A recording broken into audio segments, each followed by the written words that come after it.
কুরবানিকে কেন্দ্র করে আমাদের সমাজের মানুষ কিছু ভুল করে থাকে, ইচ্ছা করেই ভুল করে। আপনি ইসলাম সম্পর্কে ধারণা আপনার নাই থাকতে পারে, আপনি যে ব্যাপারে জানবেন না, আপনার দায়িত্ব হচ্ছে সে ব্যাপারে আলেমদের কাছ থেকে মাসালা জেনে নেওয়া, কিন্তু সেটা না করে নিজে নিজে বিধান বের করে নেয়। যেমন ধরেন একজন মানুষ জীবনের প্রথম যুগে তার কুরবানি করার সামর্থ্য আছে, এতদ সত্ত্বেও সে কুরবানি করলো না। তো এই ব্যক্তি জীবনের একটা সময় এসে একটা গরু কিনে এই বছরের জন্য এক নাম, আর পূর্বের 6 বছরের জন্য 6 নাম, আবার আরেকটা কিনে এর পূর্বের 6 বছরের জন্য 6 নাম। তো এইভাবে কুরবানি করলে আপনার ওই কুরবানিগুলো আদায় হবে না।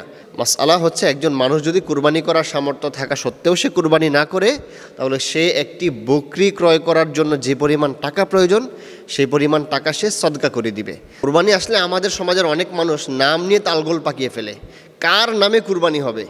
কি করে যে এক সমাজের মধ্যে এক পরিবারের মধ্যে যদি 7 জনের এক পরিবার থাকে, তো 7 জন মিলে এক কুরবানি দেয়, বাবার নামে কুরবানি দেয়। অথচ এই ঘরে 3 জন ছেলে প্রবাসী, 3 ছেলে কামাই করে, এর পাশাপাশি 3 ছেলের যে 3 বউ আছে, এই 3 বউয়ের নামেও ব্যাপক স্বর্ণ অলংকার আছে।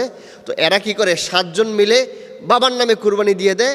এরা মনে করে সবার পক্ষ থেকে কুরবানি আদায় হয়ে যাবে। কুরবানিটা আসলে পারিবারিক আমল নয়, কুরবানি হচ্ছে ব্যক্তিগত আমল। আপনি যদি ব্যক্তি হিসাবে নেশাব পরিমাণ সম্পদের মালিক হয়ে থাকেন, তাহলে আপনার ব্যক্তির উপরে কুরবানি আবশ্যক হবে। আপনার বাবা যদি নেশাব পরিমাণ সম্পদের মালিক না হয়ে থাকেন, আপনার বাবার উপর কুরবানি আবশ্যক হবে না। কিন্তু আপনি ছেলে, আপনি যে কামাই করছেন, আপনার উপরে কিন্তু কুরবানি আবশ্যক হবে। কুরবানি আবশ্যক হলো 7টা, এরা পরিবার মিলে একটা দিয়ে 7 জনের দায়মুক্তি হয়ে যেতে চায়। এভাবে কুরবানি দিলে একজনের কুরবানি আদায় হবে, বাকি 6 জনের জিম্মাদারিতে কুরবানি রয়ে যাবে। এই জন্য এভাবে নয়, বরং আপনার উপরে যদি কুরবানি আবশ্যক হয়ে থাকে, আপনার বাবাকে দিয়ে আপনি দিতেই পারেন, কিন্তু আপনার নামের কুরবানিও আপনাকে আদায় করতে হবে। দ্বিতীয় আরেকটি বিষয় হচ্ছে কুরবানি আসলে কার নামে হবে। ভাই দেখেন, কুরবানি সহ সমস্ত ইবাদত হবে একমাত্র আল্লাহর নামে। আল্লাহ ছাড়া কারো নামে অন্য কোনো ইবাদত করা যাবে না।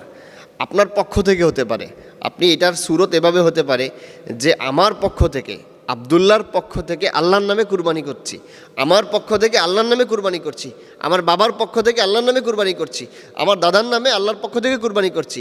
আপনি এইভাবে কুরবানি করতে পারেন।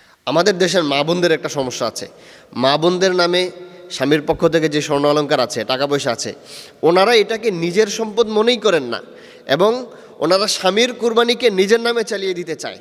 অথচ যদি কোনো মহিলার কাছে নেশাব পরিমাণ সম্পদ, অর্থাৎ 7.5 ভরি স্বর্ণ অথবা 52.5 তোলা রূপা, আর যদি দুইটা মিলে এরকম টাকা হয়, ধরেন 1,78,000, আপনার কাছে স্বর্ণও আছে রূপাও আছে বা কিছু টাকা পয়সা আছে, তাহলে আপনারা স্বর্ণের নেশাব আসবে না, আপনার নেশাব আসবে রূপার হিসাব করে। সেই হিসাবে আপনার কাছে যদি 1,78,500 টাকা পরিমাণ স্বর্ণ এবং টাকা পয়সা থাকে, তাহলে আপনার উপর কুরবানি আবশ্যক। অর্থাৎ 1 ভরি স্বর্ণ থাকে, এর পাশাপাশি যদি আপনার কিছু টাকা থাকে, তাহলে আপনার উপরে কিন্তু কুরবানি আবশ্যক। আপনি আপনার স্বামীর কুরবানি দিয়ে বাঁচতে পারবেন না, কোনোভাবেই বাঁচতে পারবেন না। এই জন্য মা বোনরা যারা আছেন, আপনাদেরও চিন্তা করা উচিত, আপনাদের বোঝা উচিত আপনার কাছে কি পরিমাণ টাকা আছে, আপনার কাছে স্বর্ণ এবং টাকা পয়সা মিলে কি পরিমাণ আছে।